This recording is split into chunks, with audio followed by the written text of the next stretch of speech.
Hello! Magandang araw po! Paano nga ba gamitin ang Emarflex pressure cooker? So binili ko to sa official store ng Emarflex sa Lazada. Mas maganda kung may vouchers kayo para may discount. Una, basahin nyo mabuti yung manual para malaman nyo yung mga parts at yung steps kung paano gamitin. Sa Emarflex, may warranty registration sa official website nila. Nasa description ng video na ito ang tutorial link kung paano. Itago mabuti ang manual, warranty card at resibo. Ito siya. And paalala lang na iba-iba ang model ng pressure cookers depende rin sa brand. Kaya dapat basahin nyo mabuti yung manual. Siyempre, hugasan muna mabuti bago gamitin. Okay, so itong cover ng pressure cooker, kailangan may gasket. Dapat masiguro nyo na fit talaga siya dyan, hindi dapat maluwag o basta-basta natatanggal. Pag nakakabit na siya na ganyan, hindi siya nagagalaw. Then, halimbawa, nalagyan nyo na ng karne o kung anumang pagkain na tubig, dapat hindi punong-puno yung kaldero. Hindi din dapat kulang ang tubig. Depende rin kasi kung gaano kalaki o kabigat yung karne. So basta dapat hindi lalagpas sa 2/3 ng kaldero yung tubig. Okay, tatakpan na natin. Para mas madaling maisara, may triangles kasi dito. Isa dito sa cover at isa dito sa handle ng kaldero. Pagtapatin nyo muna siya. Okay, dito siniguro ko muna na swak yung cover sa kaldero at talagang sarado siya. Ngayon, ilolock na natin. Pihitin yung handle ng cover pakaliwa para mag-lock siya sa handle sa kaldero.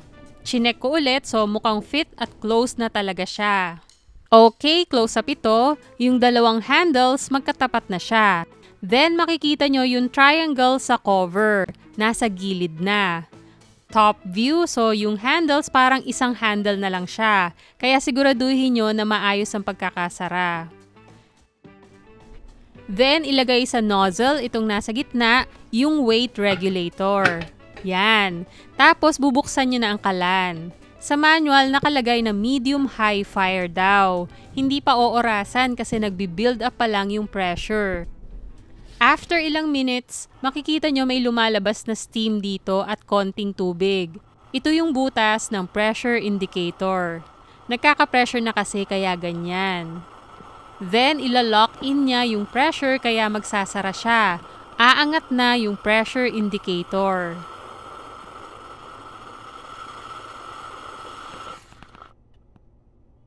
Yun, nilock in niya yung pressure sa loob. Wala nang lumalabas na steam o tubig. Maya-maya, mga around 3 minutes, parang sumisipol na itong weight regulator at umiikot siya. Maririnig nyo yung paglabas niya ng pressure. Minsan, parang titigil siya, then iikot ulit. Titigil, then iikot. So, normal lang yon. Kung gusto nyong hinaan yung apoy, pwede naman. So, ako nilagay ko na sa low. Pag ganyan din, pwede nyo nang orasan kung ilang minutes o oras nyo papalambutin yung karne. So, yung tagal, depende sa klase, laki at bigat ng karne, or kung ano mang pagkain ang palalambutin nyo kasi hindi lang naman karne lang ang pwedeng palambutin dito. Okay, kung time's up na, patayin na ang kalan. Then, wag na wag muna bubuksan ang pressure cooker. Delikado po yun. Dito sa pressure indicator, makikita nyo na nakasara pa siya. Ibig sabihin, may pressure pa sa loob. I-release muna natin yung pressure. Dito sa weight regulator, ginamitan ko ng kutsara para ma-release yung pressure. Yan. Sa manual kasi ang nakalagay, lift and hold the regulator. Tapos yung image, may kamay na naka-hold sa regulator. Feeling ko mas okay kasi kung hindi siya hahawakan, kaya kutsara na lang ang ginamit ko. Saka mas madali sa akin to. Mainit kasi yung steam na lumalabas, baka mapaso. So better wag basta-basta hahawakan o kukunin yung weight regulator. Maririnig nyo naman na lumalabas talaga yung pressure niya kasi maingay talaga. May iba naman nilalagay sa lababo then pinapadaan sa tubig sa gripo para ma-release yung pressure. Nasa manual din yon na alternative way para ma-release yung pressure. Kaya lang kasi pag halimbawa mabigat yung pressure cooker, medyo nagwo-worry ako na mabitawan ko siya kahit malapit lang yung lababo. Eh syempre di pa nare-release yung pressure tapos mainit pa. Meron ding iba na hayaan lang daw yung pressure cooker sa stove kasi ma-release din unti-unti yung pressure.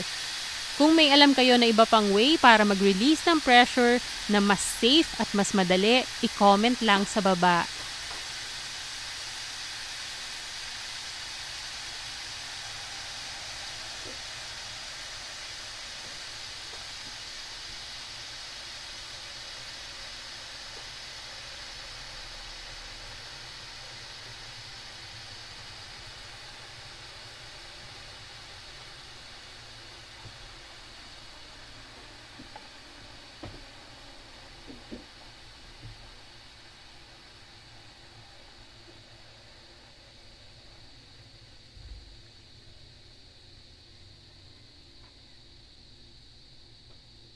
Then, tignan nyo mabuti dito sa pressure indicator kasi pag wala na yung pressure, bumababa siya.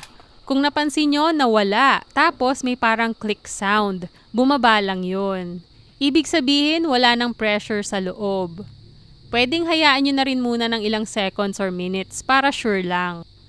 Basta pag yung pressure indicator ay bumaba, pwede nang buksan yung pressure cooker. Wala nang lumalabas sa weight regulator. Hindi na rin maingay. Tatanggalin ko na ang kutsara at ang weight regulator. Medyo mainit yun. Bubuksan na natin yung pressure cooker. Gamitan pa rin ng 2 kamay. Hawakan ng handles na nasa cover at kaldero. At pihitin ang cover pakanan. Hanggang maging magkatapat ulit sila nung 2 triangles kanina na nasa cover at sa handle ng kaldero. Ayan, bukas na siya. Mapapansin nyo, bumaba na ang level ng tubig.